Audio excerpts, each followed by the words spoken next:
grab this for two. This is one of Alex's favorites, the Milan. Milan, yes.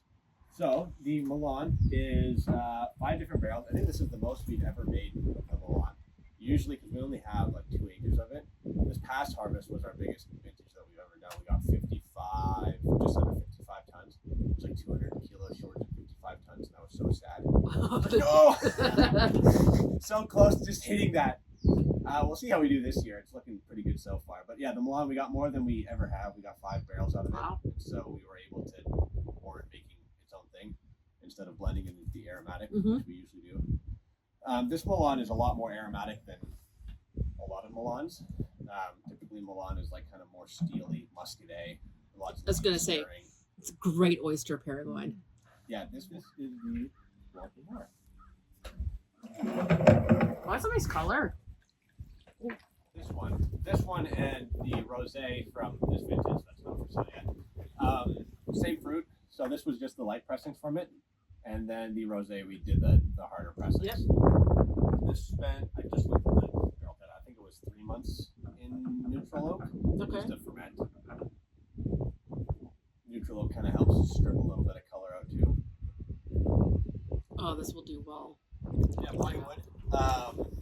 It's called that. You'll notice morning is spelled as in lamenting. Yes, like sad. Yeah. Did you lose that vineyard or something? Is that... No, it's losing the wood.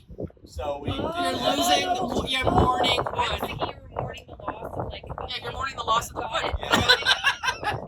Morning is awesome. Yeah. We That's kind of brilliant, wanted actually. to like have that juxtaposition with the goofy name with like the very sleek, Serious professional background, Right. almost like Chardonnay. 21.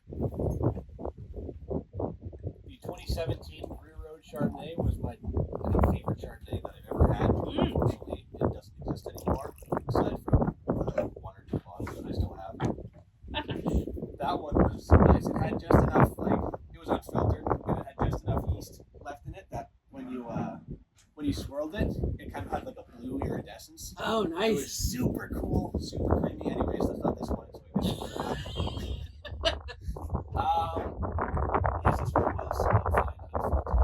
We used like a tiny bit of bentonite to it just to settle out some solids, but not enough to really consider it being fine unless you're. Oh, this is such a normal wine. I'm warning you now, it's a normal wine. Everything's Duly noted. yes.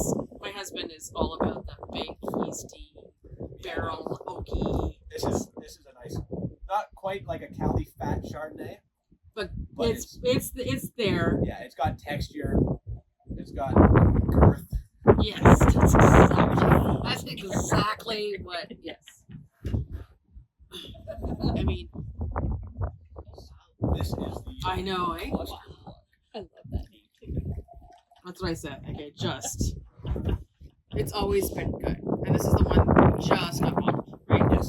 Yes. But for carbonics, the ferment takes place in the grape, and so it's all whole cluster. For I think most carbonics, proper carbonics, you'll have like really shallow, long, huge tanks for everything to ferment because then your temperature is pretty much the same all the way through. You don't have to worry about stuff going weird. We don't have carbonic tanks because that's very expensive. And so what we did instead, because you need to like the ferment has to happen in a carbon dioxide. I was just going to say environment. carbonic, meaning there's Yeah. some. Okay, Yeah. yes. Like it has to happen with a whole bunch of CO2. If there's too much oxygen around, then it's just going to rot, which is not ideal. Which is why they have those really low, shallow tanks. You can kind of keep that like CO2 along the ground and use less of it. For this one, since we don't have those tanks, what we did was we filled the tank halfway up with like a regular red ferment where it was destemmed fruit. And then on the top, we added the whole cluster stuff. We sealed the tank. And so that bottom stuff would ferment properly. The CO2 would come to the top. And the top stuff would be a carbonic ferment. So it's not like a full carbonic ferment, but it is as close as we can reasonably get it with the equipment that we have. And then when we pressed it off, we did like the free run stuff after the ferment, went into a different wine. And then the press run stuff was the cluster plug. So it's mostly the carbonic with a little bit of extra color and tannin from that the press run of that regular ferment. That's Very resourceful. Leads to a super fruity, candied Pinot. like it's just yeah. Like even I have a couple of staff members that are not.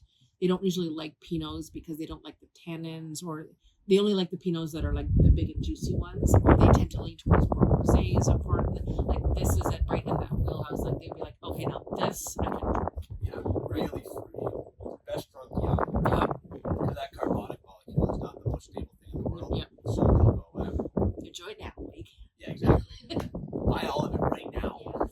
Oh, so this is the Pinot. This is the Portage. Yes. This is 2019 Portage. This is county. I got a lot of white pepper on it. Mm. In terms of Portage Pinot, this is probably one of our better ones. It's more extracted, not better, I guess, more extracted. Spent a little bit more time in barrel. I think our winemaker at the time, Paul, because he was just there for 2019, he liked his enzyme, and so he used a lot of enzyme, and it works well for the Pinots. It turned out really nice. It's got a nice it's got a really nice finish. It's a little dark, right? Especially after having the cluster block. Like it's such a different, like night and day, right? This is like day drinking. Night drinking. Yeah, no, literally, yes, yeah. Right? When this is did a I dinner have this? Pinot. Yes, exactly. What's the meaning behind portage or portage? So when they started this place, they kind of wanted to stay true to the history of the area. That's why our name is Keint-he. Yeah. It's kind of the traditional name for here. That's why Keint-he is called Keint-he. It's just what the area was called. And then when the French settlers came over, they Francicized Keint-he, or I think it was pronounced Gutta, a little bit more guttural. But I don't speak Seneca, so unfortunately. But the French settlers Francicized it to Keint-he, and then I think it was anglicized back to kind of Keint-he. That's why there's like Keint-he welders that I get a whole bunch of my stuff done at. I think there's a Keint-he road, or called Keint-he. And one of the more prominent things was back in those days was like the group of seven. So that's why on this picture you have Frances Ann Hopkins, one of her photos. So along those lines, we wanted to kind of name our wines similar and kind of pay respect to that. So Portage is what we called our local wines, and Voyager is what we called our wines that we were making from fruit from Niagara. It's like our Riesling was the Voyager Riesling. We had a Voyager Chardonnay for a while. But yeah, that's kind of the history of the name behind that. Like carrying places where they would portage from one end of the lake into the bay, right? Stories. I love stories. Yeah. Stories are behind everything.